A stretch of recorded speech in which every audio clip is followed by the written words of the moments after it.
Vote তো মিটল, নতুন মুখ্যমন্ত্রীও এলেন, কিন্তু তার মন্ত্রিসভার বাকি মন্ত্রীরা কে কোন দপ্তর সামলাবেন এটা নিয়েই এতদিন অবধি জল্পনা তুঙ্গে ছিল। কিন্তু শেষমেশ অপেক্ষার অবসান হলো।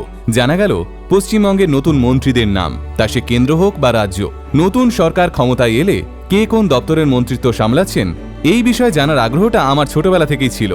বড় হয়ে বুঝলাম এই নামগুলো জিকে বা কারেন্ট অ্যাফেয়ার্সের জন্য ভীষণ গুরুত্বপূর্ণ।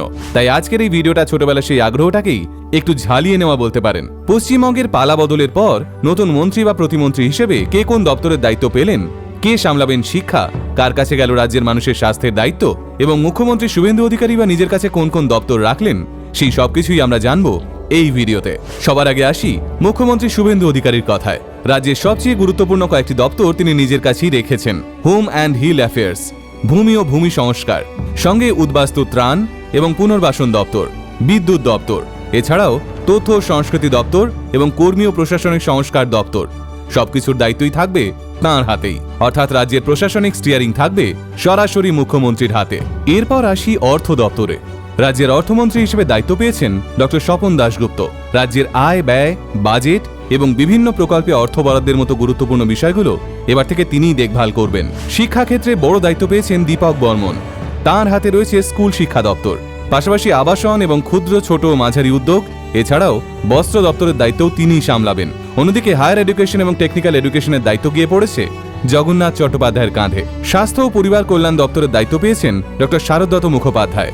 এখন থেকে রাজ্যের স্বাস্থ্য পরিষেবার নেতৃত্ব থাকবে তার হাতেই। এইবার আসি কৃষির কথায়। কৃষি দপ্তরের মন্ত্রী হিসেবে কাজ করবেন দুধ কুমার মণ্ডল, আর কৃষি বিপণন এবং পঞ্চায়েত ও গ্রামীণ উন্নয়ন দপ্তরের দায়িত্ব দেওয়া হয়েছে দিলীপ ঘোষকে। উত্তরবঙ্গের মানুষের জন্য বিশেষভাবে গুরুত্বপূর্ণ উত্তরবঙ্গ উন্নয়ন দপ্তর, এই দায়িত্ব পেয়েছেন নিশীথ প্রামাণিক। তার সঙ্গেই রয়েছে জলসম্পদ অনুসন্ধান এবং উন্নয়ন দপ্তরও। শিল্প ও বাণিজ্য ক্ষেত্রের বড় দায়িত্ব এসে পড়েছে তাপস রায়ের কাঁধে। তাঁর হাতেই রয়েছে শিল্প, বাণিজ্য ও উদ্যোগ দপ্তর।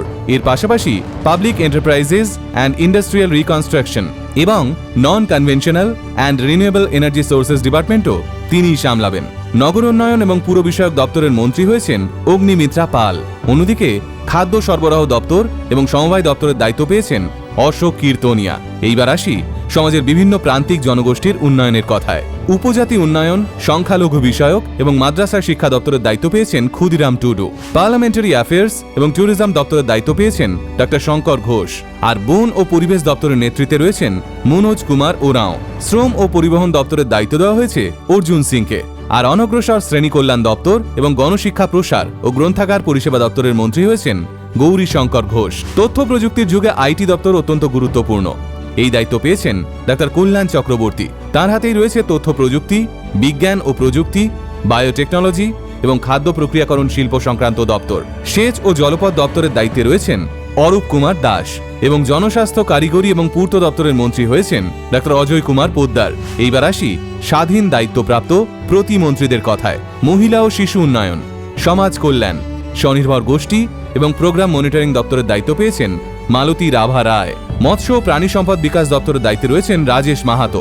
আর ইউথ সার্ভিসেস অ্যান্ড স্পোর্টস এবং কনজিউমার অ্যাফেয়ার্স বিষয়ক দপ্তরের নেতৃত্বে রয়েছেন ডক্টর ইন্দ্রনীল খাঁ। এছাড়াও একাধিক প্রতিমন্ত্রী বিভিন্ন দপ্তরে কাজ করবেন।